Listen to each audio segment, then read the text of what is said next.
CET physics मध्ये दरवर्षी percentage base प्रश्न फिक्स असतात. त्याला कसं करायचं तर कॅपॅसिटर या चॅप्टर मधून 2025 ला एक प्रश्न विचारलाय, आपण त्याला सॉल्व्ह करून बघू.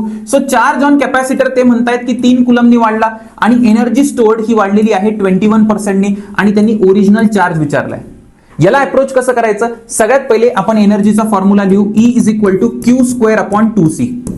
आता मला सांगा, एखादी गोष्ट जर 50% नी वाढली त्याला आपण कसं लिहितो, तर आधी ती x होती, 50 नी वाढली 50% नी म्हणजे झाली 1.5x. अच्छा सर, जर 100% नी वाढली तर कसं लिहितो, तर आधी x होती, आता किती झाली 2x झाली. त्याच पद्धतीने जर मला एनर्जी लिहायची असेल, आधी E होती 21% नी वाढली म्हणजे आता झाली पाहिजे 1.21 E इज इक्वल टू चार्जला मला लिहिता येईल Q प्लस 3 चा स्क्वेअर, कारण 3 नी वाढलाय चार्ज डिवाइडेड बाय 2C.